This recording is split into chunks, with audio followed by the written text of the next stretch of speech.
दलित मानते हैं और उनको छूने से भी कतराते हैं। उनके हाथ का छुआ हुआ आज तक बहुत सारे हिंदू नहीं खाते। लेकिन क्या आप लोग जानते हैं कि वो हमारे या आपके पूर्वजों से कहीं ज़्यादा बहादुर पूर्वजों की संतान है।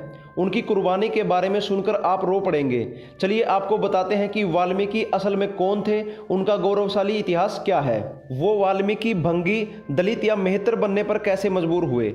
बस दोस्तों, आप लोगों से अपील है कि वीडियो को पूरा देखना। ये सब जानकर आप लोगों को वाल्मीकि जाति पर गर्व जरूर महसूस होगा। दोस्तों, बात है मुगल काल की। मुगल काल में ब्राह्मणों और क्षत्रियों को दो रास्ते दिए गए थे, या तो वो इस्लाम कबूल करें या फिर हम मुगलों या मुसलमानों का मैला ढोएं।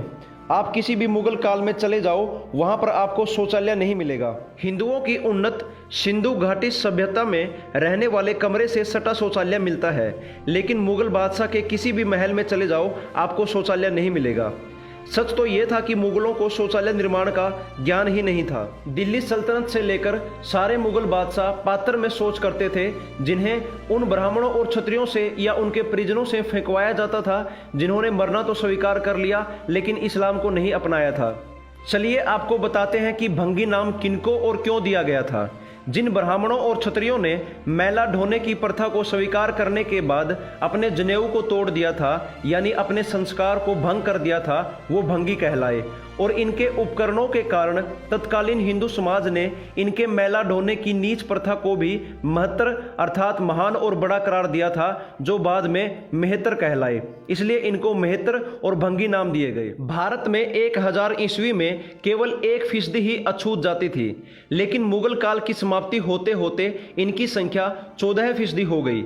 चलिए आपको एक कड़वा सच बताते हैं कि ब्राह्मणों या क्षत्रियों से लोग वाल्मीकि या दलित कैसे बने, क्या मजबूरी थी उनकी। आप लोगों को ये तो पता होगा कि मुगल काल में हिंदुओं से जबरदस्ती इस्लाम कबूल करवाया जाता था। लोगों को मारकर या गर्म तेल में डालकर या जिंदा जलाकर या दीवारों में चिनवाकर हिंदुओं में इस्लाम का डर पैदा किया जाता था। इसलिए जो हिंदू डर के मारे इस्लाम धर्म स्वीकार कर लेते थे, उन्हीं के वंशज आज भारत में मुस्लिम आबादी के हैं। और जिस हिंदू परिवार ने मरना स्वीकार किया, वह पूरा का पूरा परिवार काट डाला गया। और जो हिंदू मैला ढोने की प्रथा को स्वीकार करते चले गए, वो भंगी या मेहतर कहलाए। डॉक्टर सुब्रमण्यन स्वामी लिखते हैं कि अनुसूचित जाति उन्हीं बहादुर ब्राह्मण या क्षत्रियों के वंशज हैं जिन्होंने जाति से बाहर होना स्वीकार किया, लेकिन मुगलों के जबरदस्ती धर्म परिवर्तन को स्वीकार नहीं किया। आज के हिंदू समाज को उनका शुक्रगुजार होना चाहिए, उन्हें प्रणाम करना चाहिए, क्योंकि उन लोगों ने हिंदू के भगवा ध्वज को कभी झुकने नहीं दिया, भले ही स्वयं अपमान व दमन झेल लिया। दलित और वाल्मीकि शब्द का वास्तविक अर्थ अपने धर्म की रक्षा करने के लिए अपने जनेऊ को तोड़कर अर्थात भंग कर मुस्लिम शासकों या अमीरों के यहाँ मैला ढोने और उनके द्वारा पात्र में किए गए शौच को सिर पर उठाकर फेंकने वाले। हमारे पूर्वजों ने खुद को अपमान का घूंट पिला लिया, लेकिन अपने धर्म को नहीं छोड़ा। और आज के हमारे पूर्वजों ने क्या किया, इन धर्म रक्षकों को अपने ही समाज से बहिष्कृत कर दिया।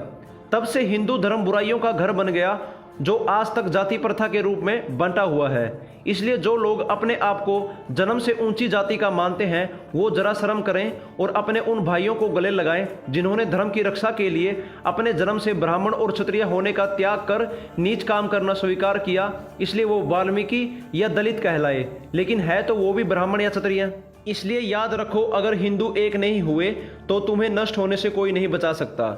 अगर ये लोग भी उस समय इस्लाम को स्वीकार करके मुसलमान बन गए होते, तो आज हमारे देश में मुसलमान ज़्यादा होते और हिंदू कम, और आज भी भारत पर इस्लाम का शासन होता।